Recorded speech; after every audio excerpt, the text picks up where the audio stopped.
I don't have a lot of words. Everyone tried to get their position so that they can hear what we have to say. We're standing by and doing this. There would probably hear someone who says overnight. We don't have a whole list yet. I can tell you overnight we heard from the Secretary of Transportation.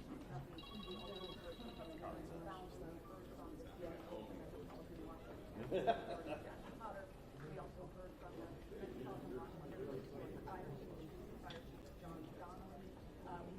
American Airline officials were on their way here to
Hands up.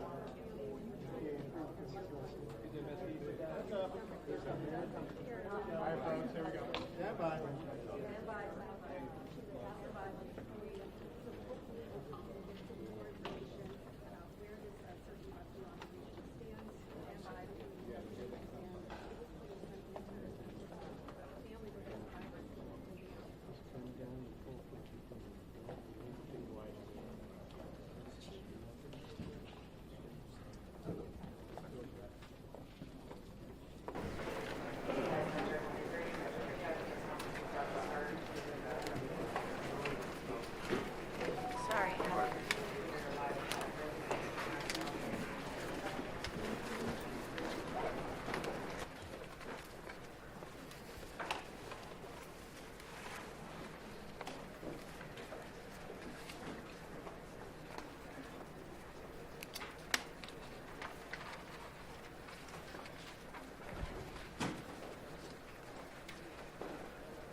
Good morning. I'm Muriel Bowser. I'm the mayor of Washington, D.C. We are here at Reagan National Airport to provide an update on the tragic events of last night. I'm joined by U.S. Transportation Secretary Sean Duffy, D.C. Fire and EMS Chief John Donnelly, American Airlines CEO Robert Eisen, the MWA, the Metropolitan Washington Airports Authority CEO Jack Carter, United States Senator Mark Warner, United States Senator Tim Kaine, U.S. Representative Don Beyer, as well as the Chief of the Metropolitan Police Department, Pamela Smith. And we are joined by first responders from across the Metropolitan Washington region. I speak for all of us when I say, and certainly all Washingtonians, how very sad we are for American Airlines, for the United States Department of Defense, and for all Americans for the loss of life that happened with the collision of these aircrafts. We know that includes families from across our region as well as in Kansas and across the country. This morning we all share in a profound sense of grief. I do want to thank the first responders who acted quickly last night, who ran towards danger, went into a very frigid river, and have worked throughout the night. Chief Donnelly reported in last night's briefing that we have a strong mutual aid agreement in our region, and those teams have worked together throughout the night in really tough and heartbreaking conditions, and we should all thank them for their heroic efforts.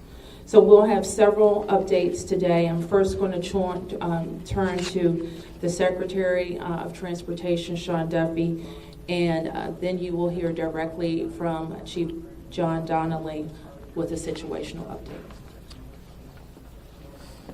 Thank you, Mayor. Again, Sean Duffy here, Secretary of Transportation. We wish we were gathering for different purposes today. I just want to let you know that the Department of Transportation, the FAA, along with the White House, President Trump, local, state, and federal partners all working together on this incident in unison. I couldn't be prouder of this team that's been assembled, working tirelessly. Mayor, I want to thank you specifically for your work. A few details I'd like to give all of you, and some of you reported this, but last night, if you live in the D.C. area, you would know that this was a clear night last night. The helicopter was in a standard pattern. If you live in the D.C. area, you'll see helicopters up and down the river. This flight pattern is seen oftentimes when you live in D.C. This was a standard flight pattern last night as well.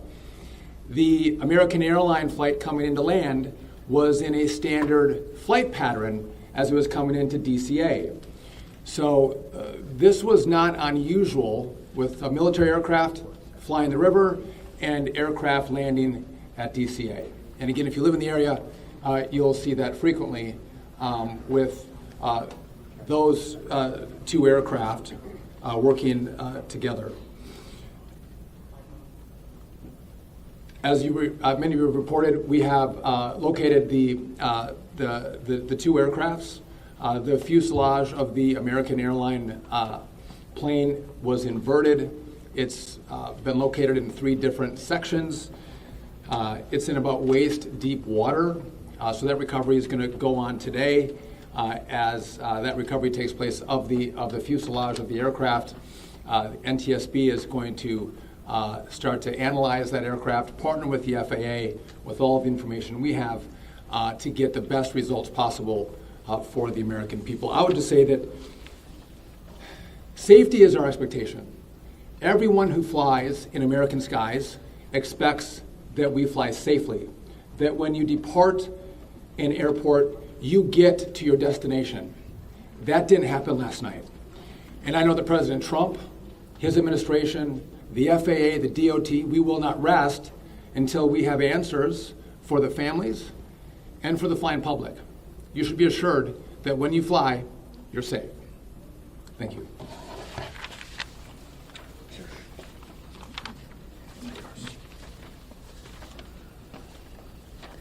Thank you, Secretary. Thank you, Mayor. I'm joined today with Fire Chief Bonnet from the Metropolitan Washington Airports Authority, and I'm John Donnelly, Chief of the District of Columbia Fire and EMS Department.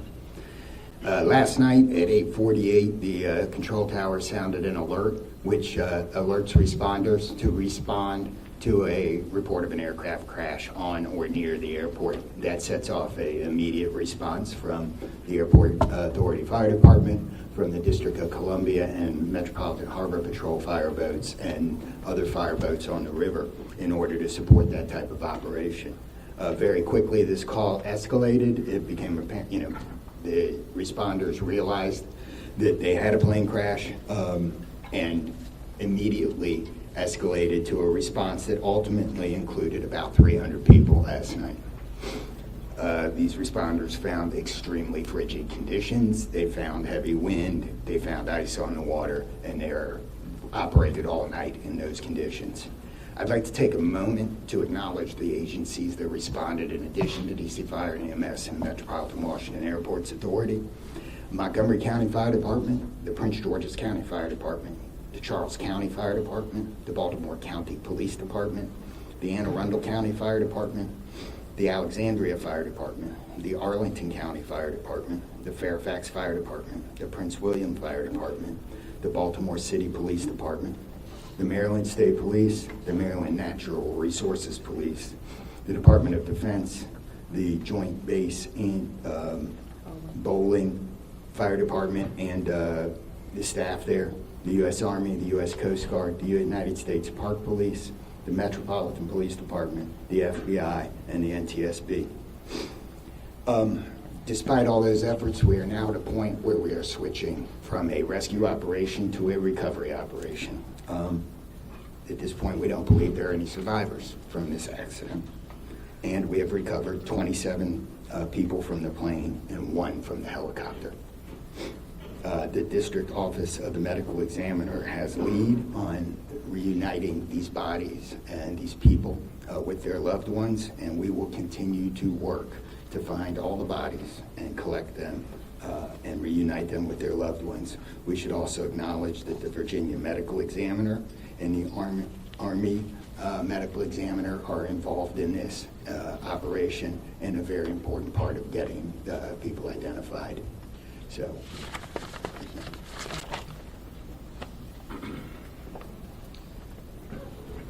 Our hearts are certainly with all of the crew in American Airlines, and we'll hear from CEO Isom. Thank you, Mayor. Good morning. I'm Robert Isom, the CEO of American Airlines. I want to express my sincere condolences for the accident that happened at DCA last night. We're absolutely heartbroken for the family and loved ones of the passengers and crew members, and also for those that were on the military aircraft. Our focus right now is doing everything that we can to support all of those involved and also the PSA Airlines team. This is devastating. We are all hurting incredibly. We urge any family and friends looking for information about their loved ones to call our designated helpline, and that's at 1-800-679-8215, 1-800-679-8215. And here's what I can share at this early stage. American Eagle Flight 5342, operated by PSA Airlines, traveling from Wichita, Kansas to Reagan National Airport, was involved in an accident just before 9 p.m. local time on final approach into Reagan National. It collided with a military aircraft on an otherwise normal approach. And at this time, we don't know why the military aircraft came into the path of the PSA aircraft. Flight 5342, a CRJ 700, was under the command of 4 crew members. They carried 60 passengers, as you know, for a total of 64 people on board. In addition to local resources already here in D.C., American Airlines has activated our care team, and that's a group of specialists that are trained to support these types of responses. These team members are on site or arriving soon. And additionally, we have members of our GO team that are on ground here in D.C., and they're being deployed with resources to do everything that we can to take care of the needs of the families and the loved ones of the passengers and crew members. And that is our sole focus. And we're so grateful for the first responders. They've been working through the night, courageous efforts. And we're actively working with local, state, and federal authorities on emergency response efforts and closely coordinating with PSA Airlines as they cooperate fully with the NTSB on the investigation. I know that there are many questions. And at this early stage, I just won't be able to answer many, but we'll provide additional information as it comes. Thank you. I want to introduce the Metropolitan Washington Airports Authority CEO, Jack Potter. The authority manages Reagan Washington National and Dulles International. Good morning and thank you, Mayor. First, let me begin by expressing our condolences for all the victims of this flight and for their families. There's a lot of grieving going on, and so we're very sympathetic to that. I want to echo what was said about the first responders. When there's a problem in this area, everybody drops everything and they rush to wherever the problem is. So I want to thank the chief, the entire team from Washington, D.C., but just as important, the list of folks that the chief described. Federal authorities have been here en masse, and so a lot of effort was brought to bear. Unfortunately, we weren't able to rescue anyone, but we are in the recovery mode right now. And I just want to, last night I expressed the fact that we hope to open at 11 o'clock today, and that is still the case. We're going to open the airport at 11 o'clock. And again, condolences to the families, and thanks to the many, many who are still out there working very, very hard to complete this recovery. Thank you, Mayor. I do want to acknowledge that the Virginia Transportation Secretary is here in addition to the Alexandria Mayor, and I will like to ask members of the Virginia Congressional delegation to the podium next. U.S. Senator Mark Warner, followed by Tim Kaine and Representative Don Beyer. Thank you, Mayor. I want to join with everyone else and express my condolences for the victims.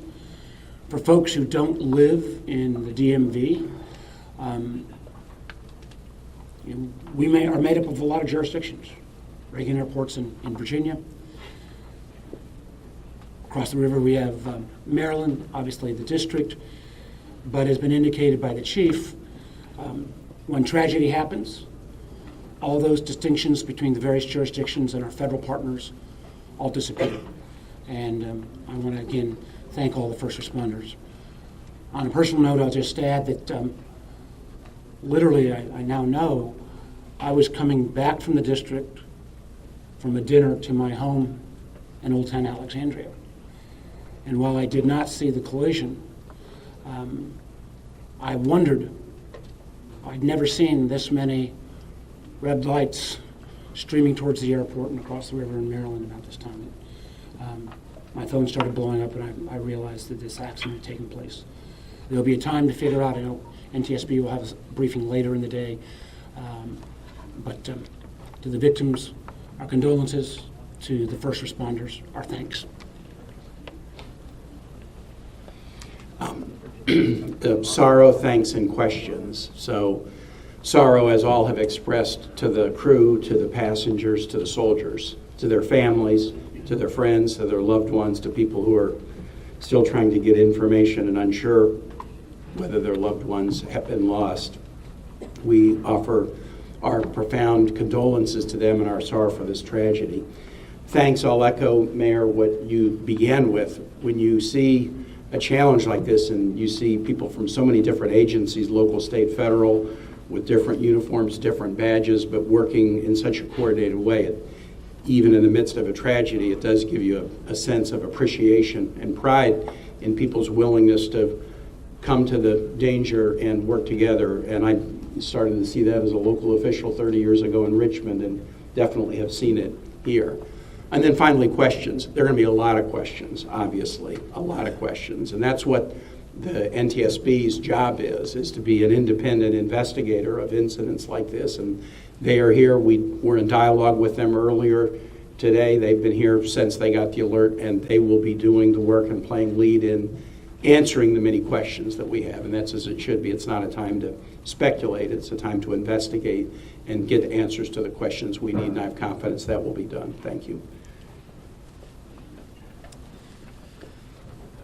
Following up on the Senator, I think grief, thanks, and service, with millions and millions of Americans traveling every year, we are all grieving, knowing that it could have been our loved ones, it could have been us.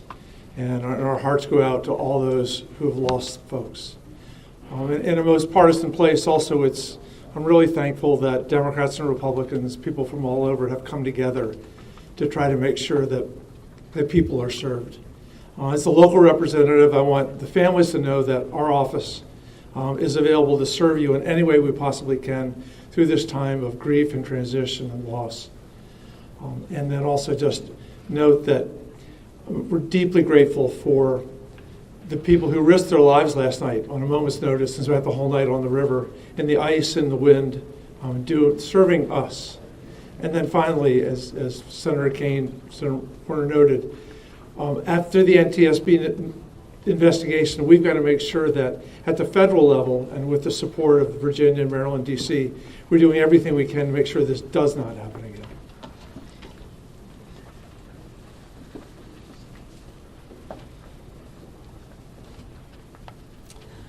So with that, it's been said already that the National Transportation Safety Board becomes the lead agency in the investigation. Our jurisdiction in D.C., where the crash occurred over the river, concludes as we, in the leadership role of the Unified Command, as we shift to a recovery effort. We expect the National Transportation Safety Board to provide briefings to the press later in the day. So at this point, we can take a few questions. Yes? Can you say without a shadow of a doubt that people are safe to fly? What we can talk about today is what happened here with the collision of these vehicles. We said what we know, and that the National Transportation Safety Board continues to investigate. I don't know that any of us have been briefed on anything that would suggest any other aircraft are implicated. Yes? You're still missing 30 plus people in the water. What are some of the challenges in recovering them right now? Chief? So the rescue operation, or the recovery operation, goes on. It's a lot of touch and feel in the different parts of the plane or in the helicopter, and the crash area is a little spread out, so we've got some work to do. And I think it's a pretty normal type of situation. I don't think it's extraordinary. How spread out is this debris field? So the wind started blowing last night, so we've had debris travel from the airport down as far as the Wilson Bridge. Mile-wise, how far is that? I couldn't tell you. Okay. Less than a mile. This is a question for CEO Carter. You're going to open the airport at 11 o'clock this morning. How are you going to do that? And what impact is that going to have on operations, on passengers, on people's anxiety? How are we going to do this? Well, we're going to open the airport at 11 o'clock. It's safe. We've worked with all the federal agencies, FAA, and it's been determined that we can open that airport safely. The recovery effort that's on our property is on the waterfront. Our primary runway, 119, will be open. It's away from any activity. We're going to have a secure area around that, so all are comfortable that we can get back to operations. Now, each airline will announce or communicate to their passengers what their operations are going to be. Obviously, their networks were disrupted overnight, and so we might have a slow recovery, but the bottom line is we will begin to have aircraft moving in and out of this airport at 11 o'clock. Okay, so 1, 2, 3. Has the flight recorder been recovered, the black box at all? I don't think we can say anything about what's in TSB's purview. You mentioned the airport opens 3 hours from now. There's a lot of helicopter traffic from the military, U.S. Park Police and all that. Will helicopters be flying right through here as well, beyond the recovery efforts? I don't know the answer to that. Jack, do you have anything to add? We don't have anything to add about that. Yes. This is for Secretary Duffy. Can you reassure Americans that the U.S. still has the safest airspace in the world? So the question is, can I guarantee the American flying public that the United States has the most safe and secure airspace in the world? And the answer to that is absolutely, yes, we do. We have early indicators of what happened here, and I will tell you with complete confidence, we have the safest airspace in the world. What's next? When it comes to informing these families who've tragically lost their loved ones, what has that looked like so far? Have any of them been informed? The flight manifest, is there any details you can provide on that front? Can you add anything? All I can say is that we have published the 1-800 number. We have family assistance centers set up here in DCA. We do in Wichita as well. I'm not at liberty to give the number of families that have been that have used those services, but we are making that use. We have over 100 team members that are either here or on their way that are specially trained to work with family members, handle travel arrangements, hotel arrangements, incidentals, to make sure that we're taking care of people in any way that they can, as our teams are hurting and suffering, as our passengers and their families need assistance. We're doing everything we can. I don't have any more information on that right now. Mayor, you're next. Chief Donnelly, can I ask you to describe the next phase of the investigation? How confident are you that you'll be able to recover all 67 of these bodies? And can you speak to some of the debris that's also being pulled out of the river? We understand there are some suitcases, some other things that have been pulled out from the river. And I would like to ask anyone here, perhaps the Transportation Secretary or Mr. Isom, if we know anything about these victims, age ranges, nationalities, anything of that nature. So the next phase of this operation is going to be led by the NTSB. All of us are working together, though, to search the area and to find the victims. I'm confident that we will do that, and that will take us a little bit of time, though. It may involve some more equipment. As far as the things being collected, I don't have personal knowledge. I know that we have been collecting debris that you would expect to see from a plane. Okay. Anything about the victims? So the question is about the victims. The NTSB is going to lead that portion of the contact with the victims. I believe American is going to be involved with that as well, and so will the FAA and the Department of Transportation. Secretary Duffy? We're going to take some questions over here. 1, 2, 3, 4. First, Yep. for Secretary Duffy, the flight path that the helicopter was on, is that a common flight path, and is it normal for helicopters to get clearance to cut across busy approach paths? So I don't know if you all could hear the question. It's a question about the flight path of the helicopter. I don't want to go into too much detail about the information we have from the FAA, but obviously it is not standard to have aircraft collide. I want to be clear on that. But prior to the collision, the flight paths that were being flown from the military and from American, that was not unusual for what happens in the DC airspace. And as this investigation moves forward, we will be able to provide more information to you about the details of that statement. I wanted to follow up on that question regarding the flight path, because you said it's standard.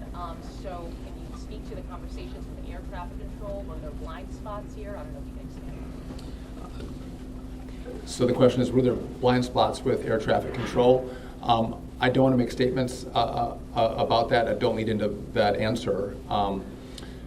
But again, I think whether it was air traffic control, whether it was military aircraft, helicopters, or the American flight, everything was standard in the lead up to the crash. Now, obviously, there was something happened here.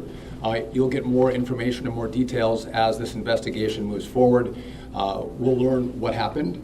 But again, those who live in the D.C. area, we see military helicopters fly up and down the river. It's a standard path that they fly. They're used to aircraft landing at DCA, and there's a procedure in place because this happens every day. Something went wrong here. I look forward to the time and point when we can give you that information, but I don't want to comment on that right now. Okay, next. Senator Kane, Senator Warner, you all have been, very vocal about your concerns about busy runways here, air traffic. I know it's still early in the investigation. I'm just curious, any steps that you all plan to take to address that? We have raised this issue continuously. We've got very busy airspace. I think we will ask questions, but at the appropriate time. We are in this period right now where families are still being notified. We're trying to figure out what happened. There'll be time for those discussions, I think. Yeah, I'd just say the same thing. We've been pretty plain about our concerns, but it isn't a good time to speculate right now. We have faith that the NTSB will provide the answers about this. Okay, you 4 up here, and I'm going to take 3 in the middle, and then we're going to have to wrap 1, 2, 3 after this young man. Thank you, appreciate it.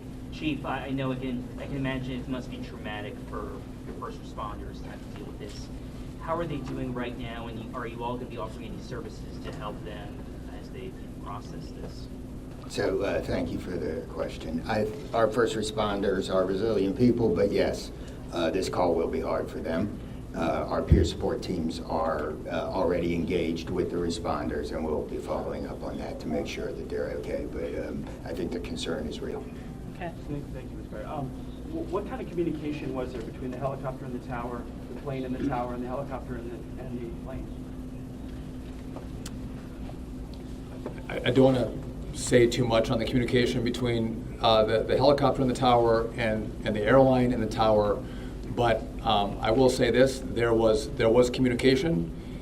It was I would say standard communication. So there was not a breakdown, if that's your question, in communication between the military helicopter and the American airline flight. There was communication between the aircraft and the tower. Was the plane aware there was a helicopter in the area?